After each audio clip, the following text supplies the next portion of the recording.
Hello and welcome to another episode of Content Marketing Commute, back in Paris today to speak to a CMO, a head of marketing. It's Romain Doutriaux from Pigment. Hello guys, is this working? That's working, don't you worry. That's really cool. Hey, good to have you on the podcast, Romain. My pleasure, Joe. I think my main incentive was walking down the street with a mic, looking like a celebrity, so here we are. That's the one. And in the rain today as well, Romain. Paris has put on the weather for us. Lucky, yeah. I think we only get that weather like 6 months a year or something like that, so it's okay. Exactly. By the time everyone's here for the Olympics, it'll be looking beautiful. It's getting all the rain out of the way. It is. To be honest, I'm not sure I'll be around during the Olympics. I'm not sure many Parisian people will be around the city during the Olympics. Yeah, they're going to go and hide away somewhere else. Anywhere they can. Exactly. Cool, Romain. It's brilliant to be talking to you today. I've really been looking around for CMOs and heads of marketing to talk to because I think it's a really cool perspective on content and what content drives in B2B today. But you actually reached out to me and I was so honored. You saw my podcast and you were like, I have to be on it. Yeah, I was like, I think that's a beginning of fame for you, mate. Actually, I don't know why. So many requests to be part of them. Yeah, right? yeah. Actually, exactly. I saw the podcast with is that Guillaume? Guillaume Moubesh. Yeah, both of you almost got killed. Yeah, we did. That was a great intro. Yeah, hopefully there's no falling pot plants. I'll do whatever it takes to be a star. Don't worry. Yeah, brilliant. Very cool. Cool. So, do you want to just give us a little bit of an overview on Pigment and what you guys are doing there? Also, maybe on what you did at Data IQ before, because that was such a cool company. I've been following it for ages. Indeed. So before getting to Pigment, I spent 7 years at Data IQ. Data IQ is selling an advanced analytics software. Yeah. And basically, we were almost building the market back in the day. No one was giving a damn about AI. It was called big data, actually. Right. And so it was interesting because content-wise, there was like a strong effort to be made to actually generate interest and awareness around this topic. Uh-huh. And I think this is really where I learned how important content is to make sure you make an impression and to make sure that at some point you need to start working the funnel from the top to the bottom to get somewhere. And so I spent 7 amazing years down there trying to deliver content in the most interesting way, in the most interesting possible ways. But I can hopefully try to impress you later on with that. Yeah, I'm really excited for it. and Pigment is a bit of a success story already in the sort of Paris startup ecosystem. Voilà, it sounds like it's my forte actually, Parisian companies that grow and become worldwide. Hopefully. Maybe because of you. I think that is. See, there's a pattern here. There's a pattern. So Pigment is selling like a business planning software. It works for mostly enterprise company. It helps you to do like sales planning management, workforce management. I think the big picture is that with such a software, you're finally able to better forecast what's about to happen, to make plans and to adapt. Yeah. Which is, as you can guess, even more important now that we've seen with COVID, war in Ukraine, and so on and so forth. Things tend to change quite quickly. Yeah, and being able to like look ahead as best you can in a company today. He stopped for us. that doesn't happen much in Paris. I think he saw how important we were with the microphones. That's what it is.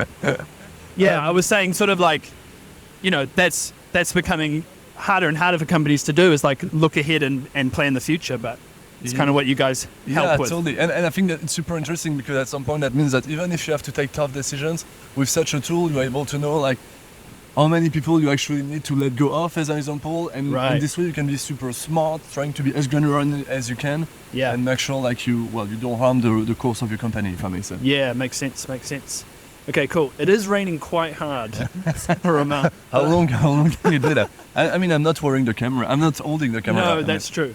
I appreciate you being out here in the rain with me and roughing it with me, Romain. That's really cool. It's brilliant. And so I think on today's episode, you're going to want to stick around to the end because we've got a couple of really cool topics to discuss, and specifically from a kind of head of marketing CMO view. One is the age-old debate around gated versus ungated, which continues to rage. I'm not sure I've entirely solved it, but I think I might have a few solutions. We'll see about that. Very cool. And the other one is I'm really interested to hear your thoughts on sort of long-term, short-term thing around, you get into a company, you've got to make some quick wins, but content and great content doesn't just happen overnight, right? So yes, and actually even when you're trying to recreate what worked in the past, you find out that doesn't work anymore. Yeah. That's extremely frustrating. There's nothing you can build on. Totally. Okay, so maybe let's start with this sort of gated, ungated piece as we maybe try to find some It's really raining. cover. Shall we go over here? Let's go wherever you want to. Let's sit down somewhere. Yeah. Maybe we could sit down and have a coffee or something at this place. Sounds great. Why don't we just take a quick break, get a coffee, and we'll be back sitting under the shade. Okay. Amen.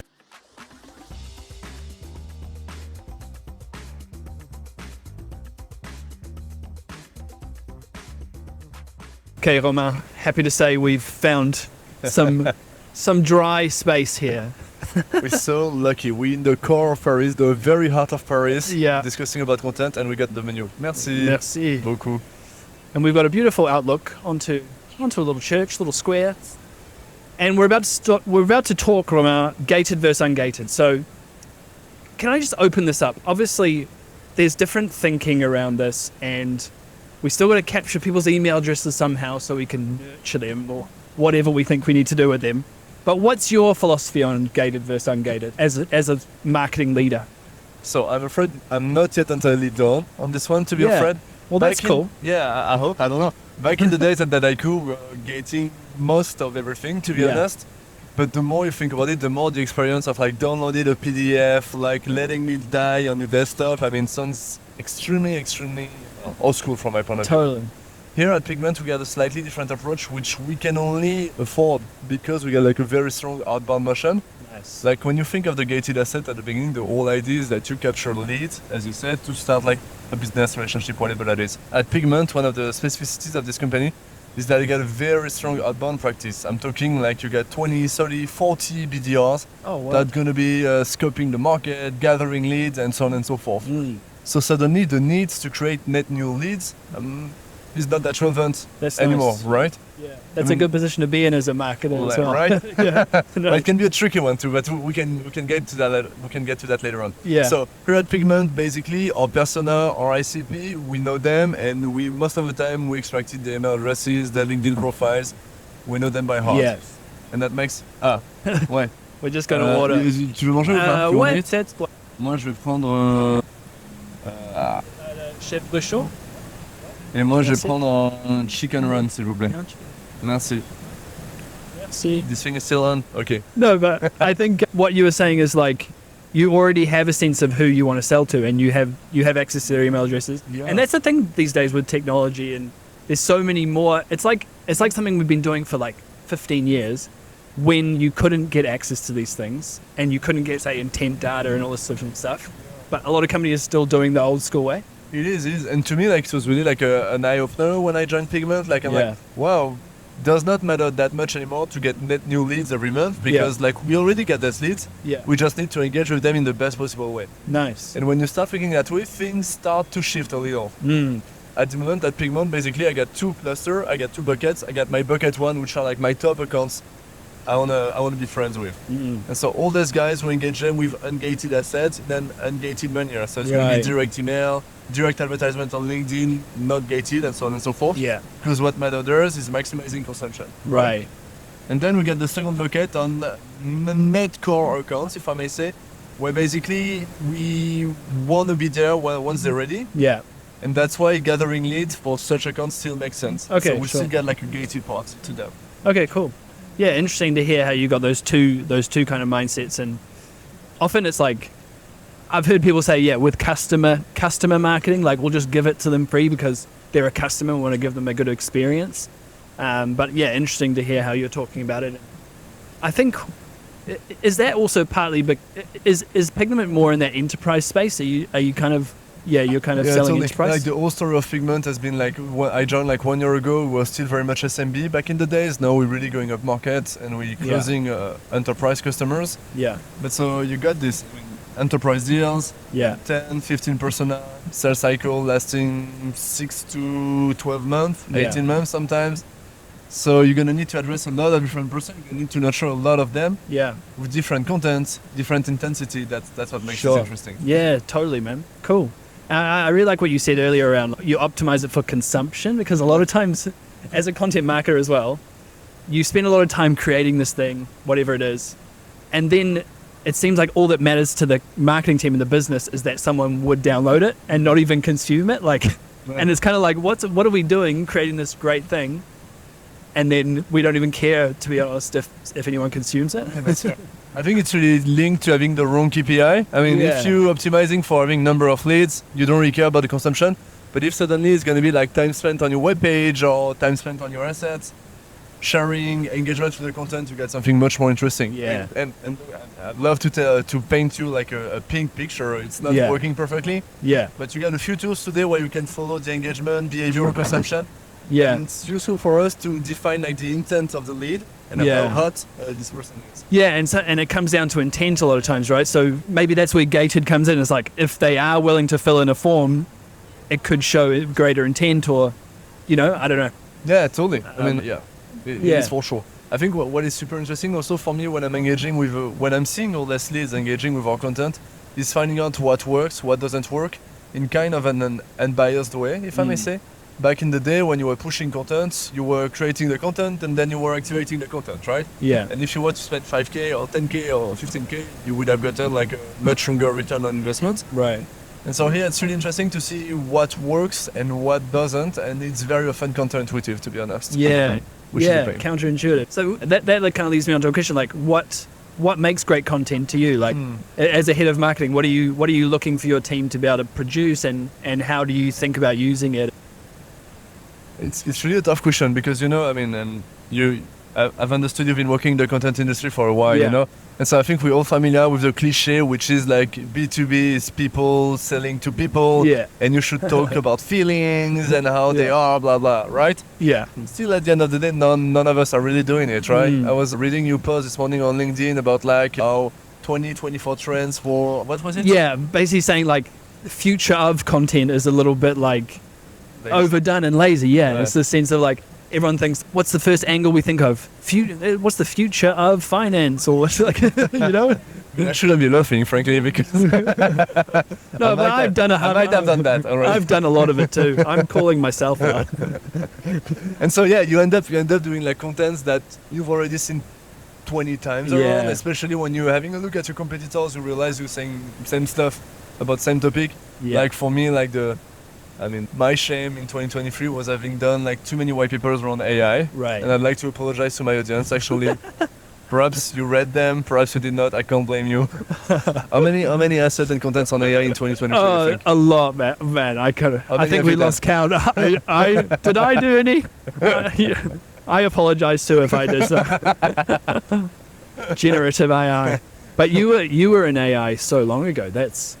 It must be interesting, like last year, how it blew up for you. Yeah, totally. I mean, just picture like my 5 first years at Dadaiku, where you're trying to push the topic, no one really knows what it is. Perhaps you yourself don't really know what it is. Yeah. And suddenly, back in 2023, 2022, if you want to be optimistic, becomes the hot. Well, it has always been a hot topic, but suddenly it becomes extremely tangible to many. True. And it was really like a nice change for everyone. I guess. Totally. It is. I wanted to get your thoughts, Romain. Like, you're talking there about, we end up doing the same as our competitors, and everyone's doing the same stuff.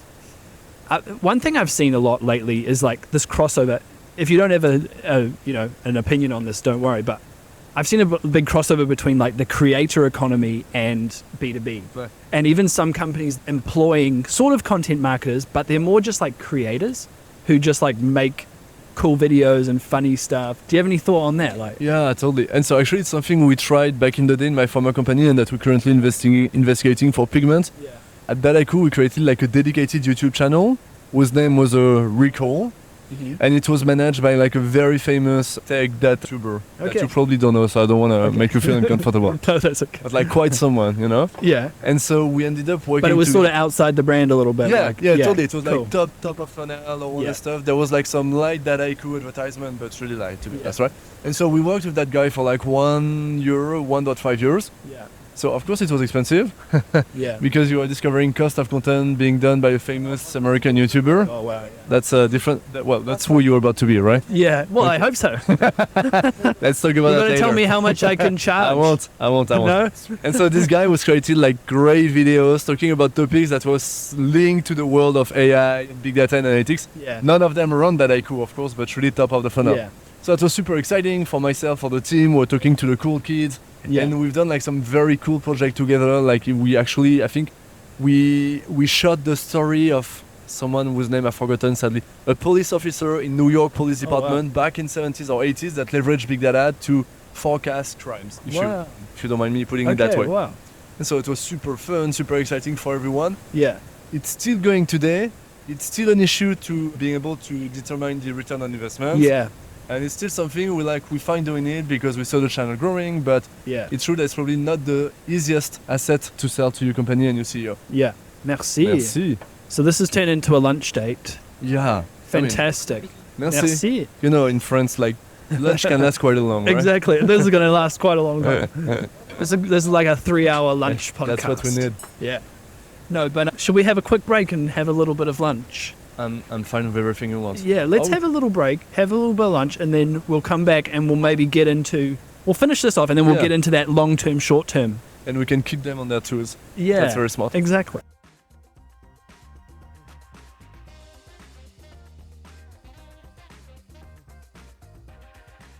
We're back. That was a lovely lunch. Did you enjoy yours? It was okay. It was okay. You're being so American I'm right not now. French. Yeah. I'm not French. That's classic French. Pas mal, c'était pas mal. Pas mal, ouais. Okay, so we were talking gated, ungated. C'est bon, merci. C'est bon. Un petit Merci café, un petit beaucoup. dessert. Ah, je veux bien un café. Ouais, un café, ouais. Un merci. Le café, café, ouais. s'il vous plaît. Allongé? Et moi, court, s'il vous plaît. Merci. Merci. I think that's the best part of the podcast right there. Yeah, the coffee. Yeah. So we were talking gated, ungated, and off camera, while we were having our lunch, we were talking about the fact that this kind of makes you rethink the role of content, actually. No. If you're not going to gate it, maybe content's main goal is not to push people through the stages like we've always thought. No. And it gives you, it actually gives you a room to think about it completely differently. What do you reckon? Totally agree. I think once you start thinking that way, suddenly a lot of stuff became different. Like you're not that much into making sure that every month you create like this tofu, this bofu asset, and so on and so forth. You have like a much wider Creating approach. these journeys for people that no one actually follows. Reporting on it, yeah. I'm like, who's the persona anyway? I've never met any of them. Yeah. Suddenly you really become like, so I got like a super basic metaphor, and I'm sure you'll forgive me for this, but like content is the fuel that you put within your engine. Yeah. It's not only like your lead engine, it's really like your messaging, branding, storytelling engine. I think at the end of the day, like my big picture around marketing is that I've done marketing because I love telling impactful stories, right? And you can define impactful the way you want to. Does that create lead, or does that move you? Does that move the needle? Whatever. But that makes the whole scope of it much more interesting. Suddenly that gives you more room to investigate like assets that are not linked to your company or to your product, but really about like your global industry or even thoughts. And we're discussing a few great examples a minute ago. We were. And you were telling me you've kind of like experimented in this space of like video and podcasts and kind of even documentaries. Can you tell us more about that? Totally. I think that those probably are among like my best memories at marketing. It's really when you get a chance to do something which you could almost feel like an artist if I were French, aka lacking modesty. Good thing I'm French then. So really leading into it. That's good. You really feel like at the end of the day, my dream was always to be a filmmaker, and then I realized, I needed to be a bit more realistic about myself. Okay. So each Feed time, your kids. I'm afraid, each time I get an opportunity, I'm back on creating videos, and it's super interesting because if you really want to think about content, not only about driving needs, but about like driving an emotion toward what you're trying to tell, that means your competitors, they're not your competitors anymore, but they're Netflix. Yeah. Or Amazon, whatever. Totally. And that kind of raised the bar, right? Yeah, like people are deciding whether to watch your video or watch Netflix. Totally, and that happened to me several times. Like several times you end up on the homepage of YouTube where you're like, what am I gonna watch? And I don't know, perhaps the algorithm is being kind with me, but I often got like some very high quality content push from some companies. We were discussing like a second ago onboarding Joey. Yeah, onboarding Joey from 360. Yeah, and it was like 5 years ago, perhaps. Yeah, long time ago. Nothing best has been done. So Nicolas Merlot, if you're watching, what a legend. What a legend. Same for Liam, actually. Yeah. You know, really, like it's a web series. There's emotion. Of course, it talks about the company, but not that much, or it's quite subtle. Totally. And that's what I want to watch, you know? Yeah, totally. And if you don't know about this, I'll put a link in the description. Right. But basically, it's like a maybe 8-12 part documentary about onboarding a new person in their company. which fits really nicely with their product and messaging, which is really cool. But, not at all about selling their product. And it kind of shows the good and the bad of the company as well, which is so brave, but so awesome. And we were talking about that a minute ago. It's like how honest are you ready to be when it comes to your company, your people, and so on and so forth. That's probably the pain point at the end of the day. Like there are many companies, and that makes sense, that are willing to make sure that want to make sure they remain quite professional, good looking, and they're probably benching themselves against the competitors that are much more enterprise. And I think they miss a huge opportunity here. Totally. And why, for me, it comes back to that sense of in B2B, we so often forget that it's emotion and, all these cliches, it's person to person. But why is that still a thing? Why do we forget that there's emotion to it? Because of people like me, I think. I don't know. People like you. Or is it like that we're too busy looking at what the competitors are doing and then it kind of is like a race to the bottom of doing the same crap? Yeah, I think... Yeah, that could be a very good option. I'm thinking back in the days at Dataiku, so we created a 1-hour documentary around data scientists. And so we interviewed 10-ish of them in New York, in London, in Frankfurt, whatever. And it was made with a great media company also.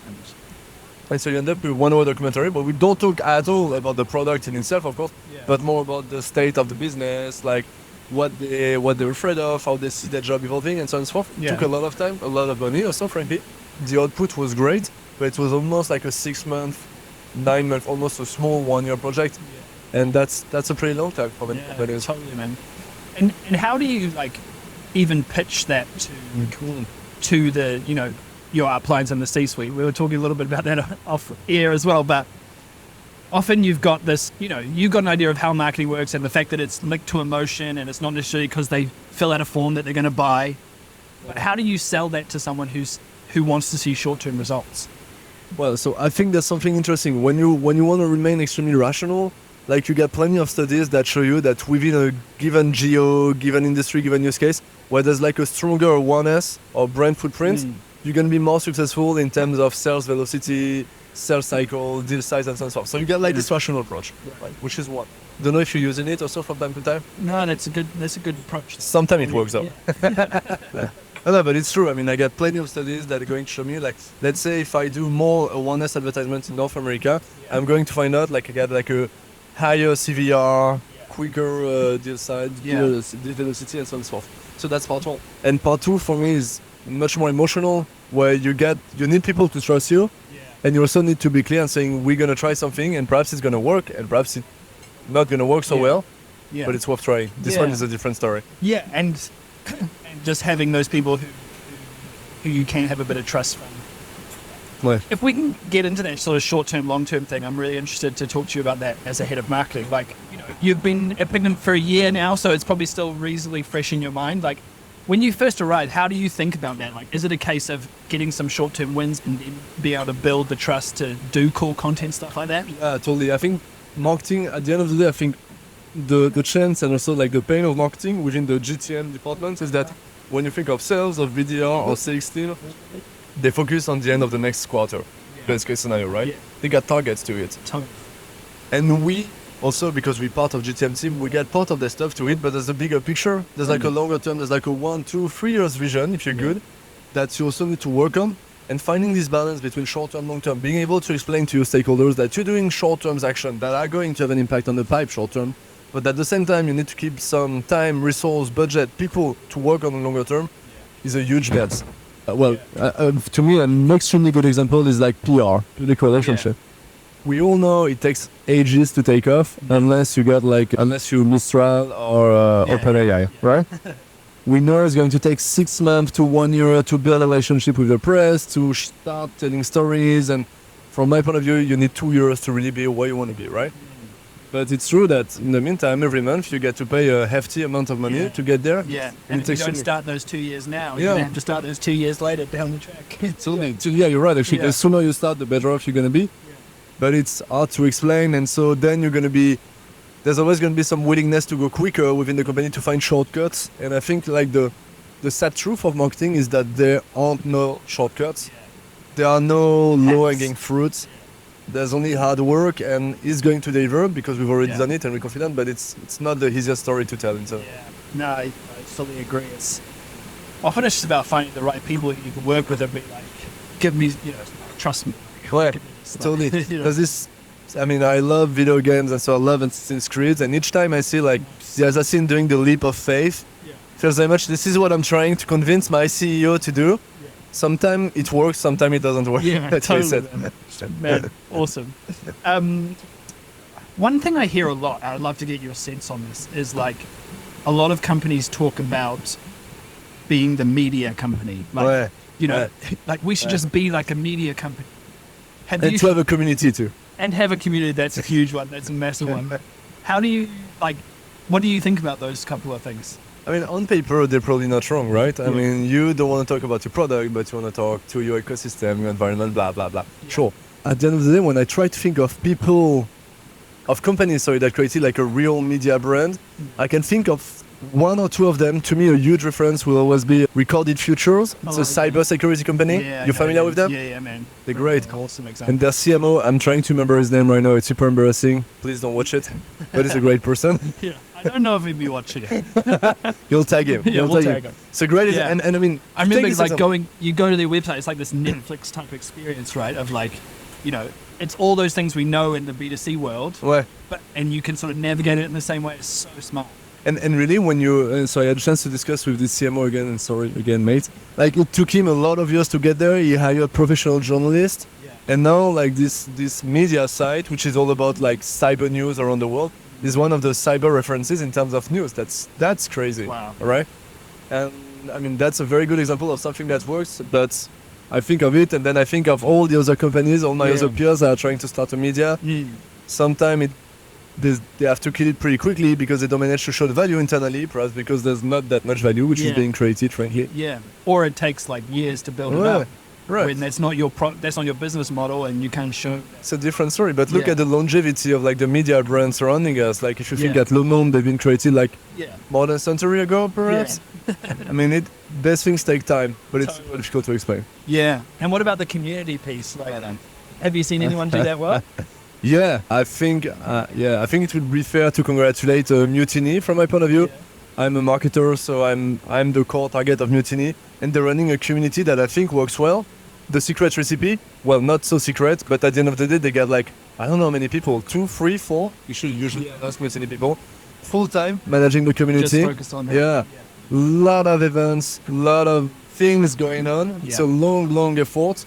And I think it makes sense when you're targeting a persona which is probably going to be more inclined to play this game. Right. But I'm To gonna- want to share and to Ouais. want to interact. But Yeah. if you take the example of Pigment, like our core persona will do the financial planning and analysis team. So Yeah. the ultimate persona is the CFO.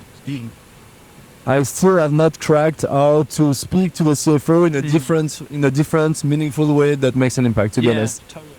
I know. CFO Connect. yeah. They're doing interesting things. That's we need to do a hat trick to spend best now. yeah. Okay, Good on so you, many Spend people are going to be tagged in. Yeah, they're going to have a whole list of tabs. Oh, that's Tom Wentworth. Sorry, Yeah, Tom Wentworth. Yeah, Oh, with from- the American accent from Okay. Recorded Future. From Recorded Future. Sorry, Tom. Tom Win. Keep We doing can that. just take that little bit of audio and I'll put it over all those times you said Yeah. I didn't know his name. And I mean, since we're talking about like all-star games, marketing-wise, it's difficult not to mention Dave Gehart. Oh, yeah. And I'm probably not pronouncing that right. It's a Sorry, vibe. Dave. No, Dave. A great example of building a community in less than 2 years, I think. To me, like part of the answer was creating a lot of content in a lot of different formats, but also something that we're still totally missing in the B2B world, which is like a different tone of voice, which I think super strong. Yeah. Like Dave keeps saying, I talk and I write. No, sorry, I write to people the same way I talk. Right. And that's so different from all the bullshit you see around there. Yeah, where we What- try and make ourselves Yeah, look a bit look smarter smart by and using some big professional. words. And yeah, totally. Man, tell me, I'm, what- I'm a huge yeah. Dave fanboy. I absolutely love it. And I love the, like, I think we're getting at this, like, I love the idea of these things, like being a media company and being a community-led company or whatever. But the reality of building that is so hard, you know? But imagine having, like, a community where you're hearing people talk to each other within your space and being able to, reverse engineer that into your marketing, into your content. That's like absolute gold. Yeah. But it doesn't happen overnight. You got to be brave to do it. That's once again, it's a good example for me of a very long time investment. Yeah. That's long term, sorry. That's going to cost some money, and you need to be fine with that. Yeah. One in France that I've seen is like Welcome to the Jungle, that That's almost turned themselves into a media company. That's fair. I think, and I love the Welcome to Jungle people that actually right around there. Yeah. And I know a few people down there, but so Tag them? Yeah. Tag them. Welcome to the Jungle. I think the strength of Welcome to the Jungle is that, I'm not sure if they're going to agree with me, is that they sell like a very startup, cool vibe, spirit to, at the end of the day, I wouldn't dare calling them boring companies, but companies that want to feel a bit more cool. Sure. And that's a great positioning, I think. That's really cool. Which is a recipe of success. Yeah, awesome. Romain, keen to kind of like shift a little bit and talk about like how content fits into your team. So you talked about content being the fuel that feeds all of marketing. Sometimes I find that content teams can get a little bit siloed and just be like this production factory almost. I've even heard it called a content factory in some companies, which I totally disagree with. Yeah, totally. And I think that's a great segue into like my second point. For me, like, of course, like, they're the fuel. So they need to create fuel all day long, all year long. But they're much more than that. In my current company, like, the content team is responsible for like the nurturing workflow. Okay. Right? Cool. And so right there, with that focus, you get like a very strong opportunity to have an impact, to increase the conversion ratio and to really own part of the business. And I think most of the time you see the content guy as the guy typing stuff that no one would ever read. Totally. And I always try to make sure I give them like a strong business acumen, strong business incentive to make sense. Like our workflow, our email workflow at Pigment, that's a lot of emails, probably 15 of them. And for each of them, we should be able to improve the conversion ratio, improve the engagement, improve the consumption, as we were discussing. Yeah, cool. And that's a responsibility I gave to my content team to make sure. They're looking at what they're driving and what's the results of what they're doing, rather than just handing it off to someone and not knowing what happens. Well, yeah, you're right. I mean, I very often saw the pain of like the content team which create an asset. They release it out there in the wild to the rest of the marketing team, and they're like, okay, cool story, bro. Yeah. And no that's idea it. How it went or what the hell is that? Yeah, totally. Yeah. And so for me, like, the campaign organization should help you to solve part of these problems. Like, you define the themes you want to talk about, the themes you want to talk about for the year, then you define the content and how you're going to activate it. But way too often there's a huge gap between the content which is being created and the content being activated. Most of the time it's two different teams. We're trying to work on that at Pigment, making sure there's a lot of interconnections. But it's true, the way it's organized, you're going to have one team shipping the content and the other team trying to think what they can do with it. Yeah. And if you're being honest, it should be the other way around. You should be first thinking about how you activate and then creating the content. Yeah, exactly. Yeah. I think it's sometimes just, the way I've always thought about it is it's the content person's responsibility as well to try and think ahead of time, how is this going to be used and how is it going to be consumed? And I've always tried with my teams and myself to like try and follow the content through to the end. Like, you know, even if it is someone else's job to activate it, like, don't hesitate to check in and like be like, how did that go? Like, what can we learn from that? And like follow it through. Because if you're just leaving it when you've done creating it and moving on to the next thing, you're going to miss massive stuff. So. And that's interesting your point, because it shows like the importance of being able to monitor the impact of your content, having the right KPI, having the right metrics. We're doing that at the moment at Pigment. So of course I expect my team to know like the level of consumption each of the assets generated, which one worked best, which one did not work, why is that, and how can we deliver something more advanced for the next one. And I think that makes them like full-time strategists rather than throwing at them like 5 themes beginning of the year and be like, do things about this. I love that, because that's a big thing that I've always felt is, as a content marketer, you are more of a strategist than you are a writer. And for some people, you know, it's almost interchangeable. I'm a content writer, I'm a content marketer. But that's two separate things. Like, sure, you should be able to write, but your main skills should be in thinking and strategy and how to drive actions, right? Actually, for me at Pigment, we got a content team of 3-ish people. And we got a lot of freelancers being behind the scenes, creating a lot of content, and I'm fine with that. would want my content team to focus on the strategy, the big picture, the stories, rather than spending hours writing Google Docs. Yeah, so you got that, like, you got the brains inside the company, and you got the kind of like output. The manpower. Yeah, totally. Really cool. Awesome, Romain.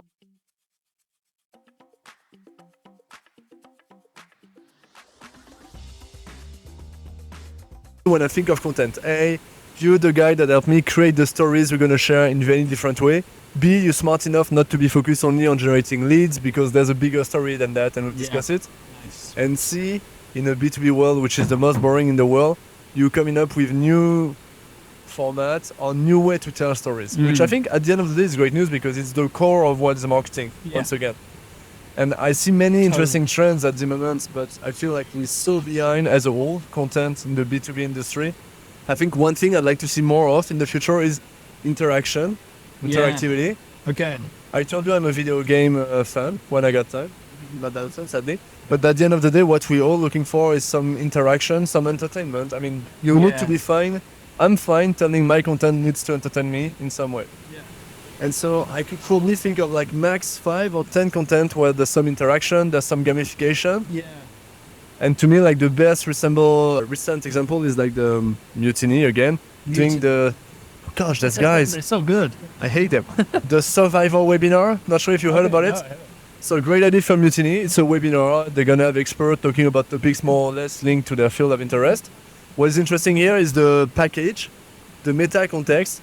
You get some gamification. So if you attend X webinars, if you ask X questions, you're gonna get more points.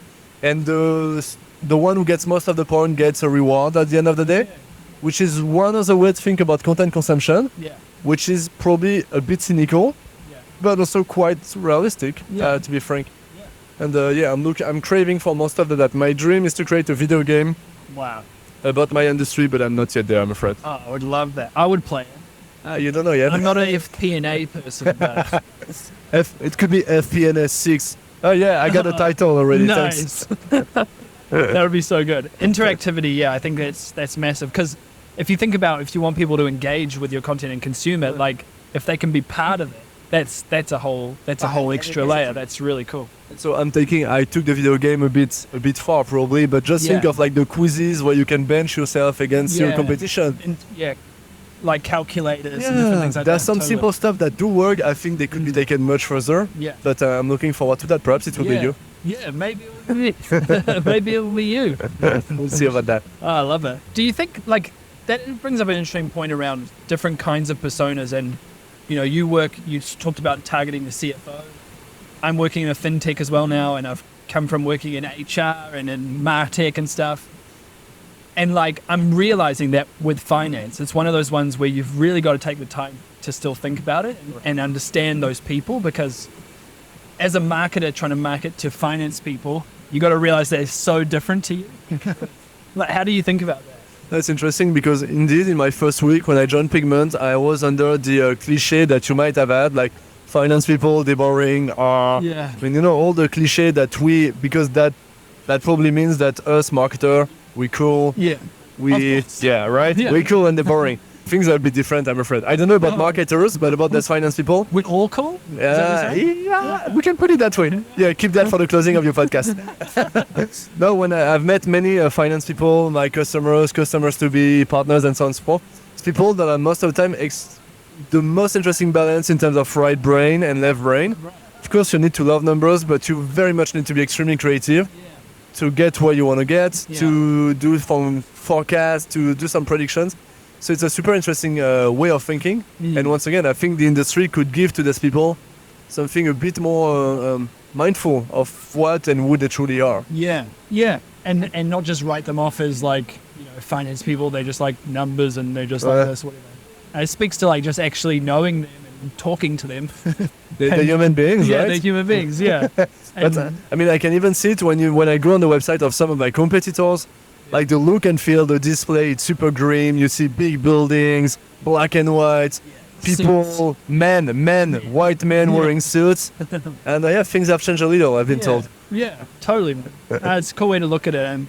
And that means that you don't need to do marketing the way we've always thought finance people get marketed to, like there can be some emotion and sure they might be more into numbers than we are. Than we are, yeah. Than you are, at least. I don't know. You into numbers? I'm afraid so. Yeah, you love it. Cool, man. Well, honestly, I've run out of questions. I don't know what else to ask you about, but it's been fantastic. So, my closing remarks, like, I still believe, and I already told you 2 times, so I apologize, but No, like it's good. the core of marketing is telling impactful stories. Yeah. And that's very definition should make any content marketer really like one of the most important member of the team. Yeah, I love that. And so if you content marketers, you feel like you put aside, if you feel like you're shipping content in a silo, you probably need to change your company. Yeah, come to Pigment. Why not? No, I love that, man. And it's getting back to what marketing is. It's like, it's hearts and minds. Like, we're going after people's hearts and minds. Like, sure, there's all these numbers behind it, and there's technology and cool things we can do and automation, whatever. But at the end of the day, like, we're trying to win someone's heart to our brand. And this has been a fantastic conversation. How was the lunch? That was delicious. Frankly, thanks for the weather. I mean, that was Yeah. very Parisian. Yeah. Well, it allowed us to sit down and have a lovely lunch. It was great. Thank you Thanks, so much. Romain. Bye. Bye-bye. Thanks, man. What's that? It was quite fun. Yeah, it was great, man. Thank you so much. Was it? And then I think spent how many hours? I think I did not record. No, I did record. I did. Don't you worry. Don't you worry.